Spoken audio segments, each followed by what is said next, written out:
Hey there, I'm Kotz and welcome to my office for the special Sunday morning. It's Easter Sunday.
Happy Easter, and if you've been coming to church for a while, or if this is your first time coming to a church, you're probably familiar with the Easter story. Basically, on Friday, Jesus was crucified, he was killed, he was murdered, and then 3 days later, when they rolled open the tomb, his body was missing. Instead, they found some linen there, and the people who were there to check out the tomb, they saw these two guys sitting there saying, "Hey, why are you looking for the living amongst the dead?" Now today what I want to do is I want to focus on the things that happened immediately after they discovered that Jesus was alive.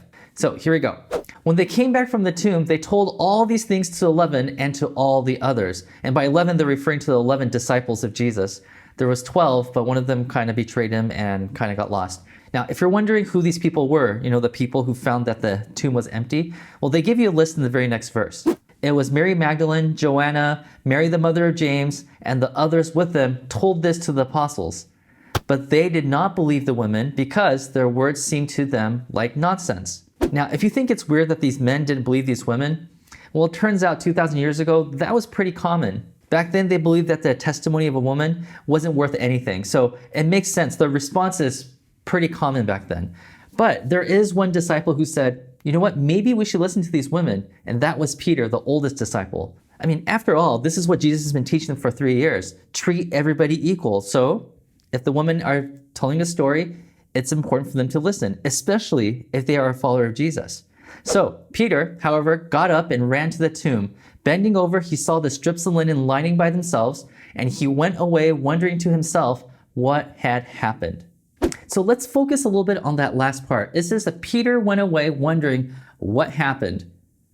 I mean, he knows what happened. Jesus told him a few times that, look, he's going to die and on the third day he's going to rise.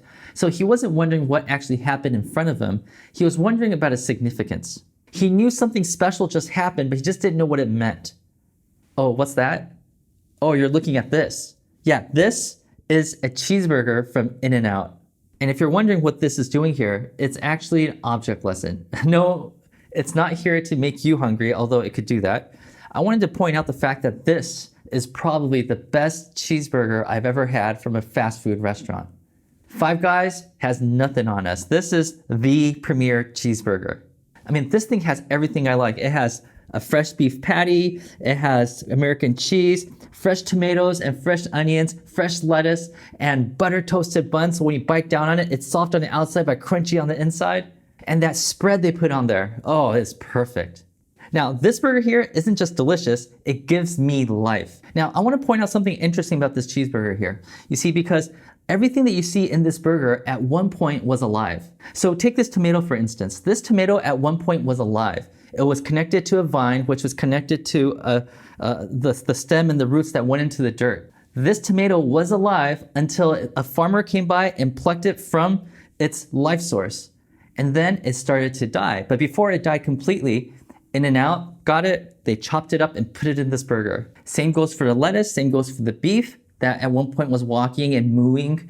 They were all alive at one point, and then it was cut up from its life source so that it could give me life. In order for me to benefit from this burger, everything that you see in here had to die. In other words, death begets life. This concept of death begetting life is true all around us. I mean, think about the leaves on the trees. In the springtime, the green leaves come out, and then in the fall, they all wither and they die and they fall to the ground. They become part of the soil, and that soil gives life to the next season of trees. Or think about the worm that gets eaten by a bird, and the bird dies and it becomes part of the soil, and then the grandchild of that first worm eats that dirt and gives it life so that it could give life to the bird, and so on. We like to call this the ecosystem, but keep in mind, the ecosystem is totally dependent on this concept of death begetting life. This cycle is true in food, it's true in plants, it's true in nature, and it's definitely true in our lives. So here's an example. For the past year or so, we've all been going through this thing called a pandemic. And in the height of the pandemic, which I'm hoping is behind us, we started labeling a group of people as heroes. We're talking about people like doctors and nurses, grocery workers, teachers. Some of these people put their lives on the line so that we can have life. I mean, I was reading article after article about some medical workers who, in caring for other people, contracted the coronavirus themselves and died. I mean, every day these guys go to work, they're placing other people's lives ahead of their own. And when we hear about these stories, it resonates with us, like deep down in our hearts, regardless of your religious background or your ethnic background, it all touches us in the deepest parts of our hearts. So for example, you probably heard stories about a person who probably gave up their own organs so that another human being can survive. We hear that story and we're like, wow, now that is amazing. Or maybe you've been humbled by a person that you know, a parent, who gave up everything that person had for the sake of the well-being of their own children. You see, these stories, they move us because the idea of death begetting life, it's woven into the fabric of the world that God created for us. This concept, it's true environmentally, nutritionally, elementally, relationally, and spiritually.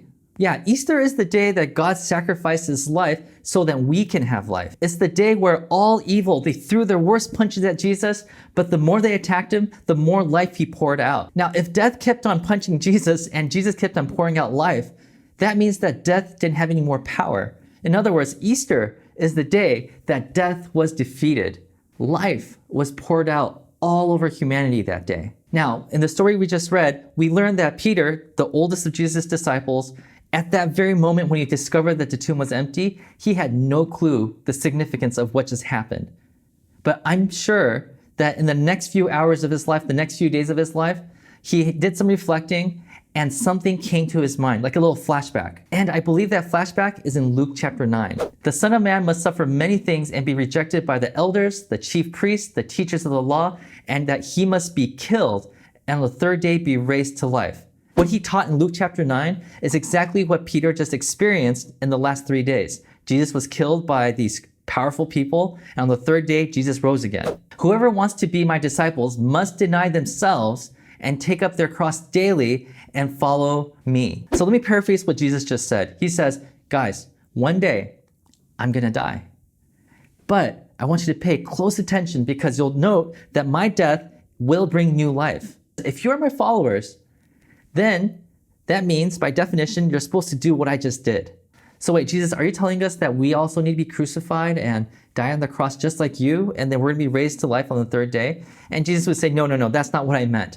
He uses the phrase, carry the cross. This phrase basically means that you're no longer living for yourself. That now, from this day on, you're gonna be living for others. You know, like the medical professionals and the grocery store workers and the teachers, every day they went to work, they were basically dying to themselves. They were carrying their cross. They're basically putting other people's well-being ahead of their own. They were being extremely selfless. And then Jesus says this, for whoever wants to save their life will lose it, but whoever loses their life for me will save it. What good is it for someone to gain the whole world and yet lose or forfeit their very self? Here Jesus is saying, life to you is going to start shrinking and shrinking and shrinking if you make your life all about you. But if you want to make your life bigger, expanding, then he says, I want you to live for God. Live like Jesus, who lived for others, sacrificing for others, was generous towards other people. When you make your life about caring for the people around you, then your life starts to expand. Another way of putting this is, if you're trying to hang on to the life that you have right now, just make it all about me, then you're gonna lose that life. But if you are generous and you give your life to the people around you, then you're gonna gain life. So you could imagine Peter was looking into the tomb and he was like, where's the body? Okay, there's something important that's happening here, but I just don't know what it is. He's walking home and the gears in his brain is starting to turn. And as he's thinking about it, the light bulb in his head gets brighter and brighter and brighter, and he realizes, wait a minute. When God lays his life down for the sake of many, then life is being poured out to the world. And likewise, as his disciple, I need to carry my cross. I need to do things that are selfless so that the people around me can have life. Now, as I was reading through this story and processing this in my head, I came to this one question that was maybe from God, maybe it's a question for you also, and it's a profound question, which is, where do you want life? And the reason why this question is so profound is because, in a way, the place in your life that you need more life is exactly the place where you need to die. Or in other words, it's the place in your life where you need to carry the cross. So for example, maybe it's relationships. Maybe you're doing fine in every other part of your life, but your relationships are not doing so well. And you're like, God, I need some more life in this part of my life. Then perhaps today God is telling you, well, it's time that you die to your need to be right all the time. Or maybe he's saying, maybe there's pride in your life that you need to die to because it's hard for you to say you're sorry when you're wrong. Or maybe for other people, it's maybe you need to die to the part where you feel like relationships exist just for you and not the other person. Maybe God is inviting you to carry your cross, to die to that part of your life where you always assume the worst in other people. Everybody's different. Maybe you need to die to a part of your life where maybe there's some addiction, and by carrying that cross, you might find life on the other side. And let me tell you, carrying your cross is difficult. It's super hard. I know from personal experience, and some of you probably know from your own experience, because dying to self to become a living sacrifice, it means admitting defeat.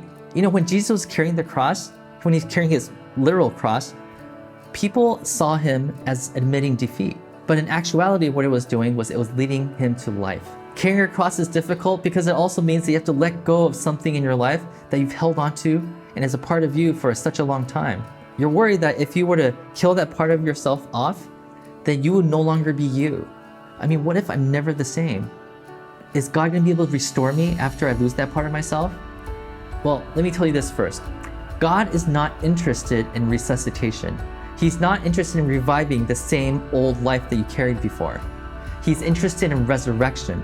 Resurrection means he's gonna give you something brand new, a new life. We all have to trust that the life that's on the other side of the cross is a better one than the one we have right now. Now, what we have to remember here is that we're all part of God's creation. We're all part of his world where death begets life. And we all have to believe that these ingredients, every single one of them, had to die for me, and it was worth the death that they experienced because it was giving life to something that's greater than them. So on Good Friday, when Jesus laid his life down on the cross, we have to ask ourselves, Jesus, are you putting your trust in your Father that by laying down your life, the life of the Son of God, that you believe there's something better on the other side of that cross? What could be better than the life of Jesus?